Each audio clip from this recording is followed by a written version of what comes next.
You may already know that ARIN has a board of trustees that provides governance for the organization, and you might even know that our members elect the trustees. But what does the board do exactly? What are the responsibilities and requirements for trustees? How can you engage with them? And maybe somebody volunteer to become a part of this group. Let's talk about ARIN governance. The Board of Trustees is currently a 7-member team. Uniquely, the president and CEO is an ex officio member of the board. ARIN general members elect the other trustees, and the board nominates and elects its chairman, vice chairman, treasurer, and secretary.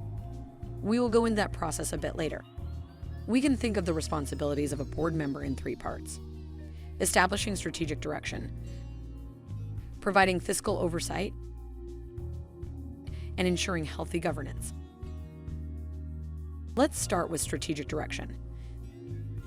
This means maintaining authority over the scope, mission, and direction of ARIN.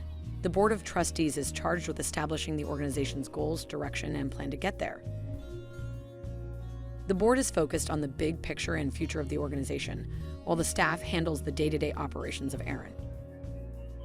Next, let's talk about fiscal oversight. This is essential to ARIN's ability to fulfill its mission as a nonprofit and a big part of the role of the Board of Trustees. Understanding ARIN's business model and financial direction are essential. Our board needs to contain individuals who can understand ARIN's financial reports to make the critical decisions required. The last part of this circle of responsibility is ensuring healthy governance. Our board strives to represent the community they work for and with. They also must respect and care for the bylaws, the legal requirements, and the internet community as a larger group. Having a healthy mix of skills, experiences, and passions around the table keeps the board's perspective and engagement balanced. Each January, the ARIN Board of Trustees appoints members to various committees for additional work. The president and CEO of ARIN serves as an ex officio member of all board committees, except the Compensation and Nomination Committee. Most of these committees perform a continuing function and remain in existence permanently or for the life of the group that establishes them. Current committees include the Compensation Committee, the Finance Committee, Mailing List Acceptable Use Policy Committee, Nomination Committee, the ARIN Governance Committee, and the ARIN Risk and Cybersecurity Committee. Special committees can also be created and used to carry out a specific task and are comprised of a mix of community representatives and trustees.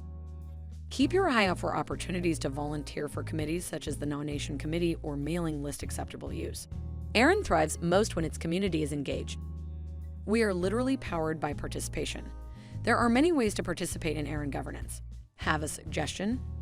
Submit a suggestion via the ARIN Consultation and Suggestion Process, or ACSP. When the board needs feedback from the community on a process or proposal, often from a suggestion or related to organizational governance, ARIN will announce a consultation. Your input on consultations can be invaluable in the decision-making process. Your most powerful opportunity for action happens once a year. Vote. The elected members of the Board of Trustees serve 3-year terms in a staggered rotation. That means their seats are up for election each year. It's easy to qualify to vote.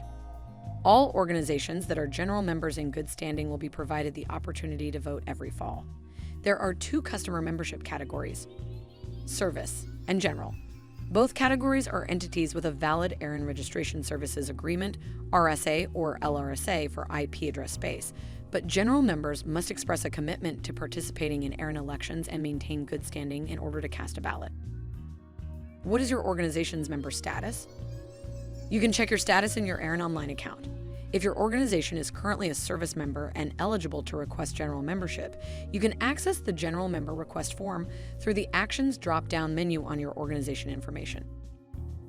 General member organizations must have a valid designated voting contact and be in good standing with no outstanding or overdue fees 45 days prior to the start of the election to be eligible to vote.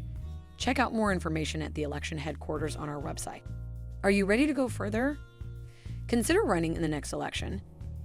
Each fall, designated representatives from ARIN's eligible members elect candidates to the Board of Trustees and Advisory Council to serve their staggered 3-year terms.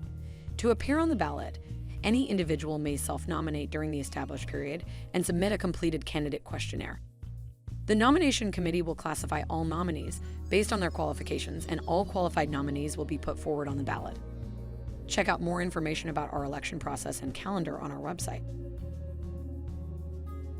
If you have more to say or need to ask something specific, remember that each trustee on the board has their email address listed above their bios on our website.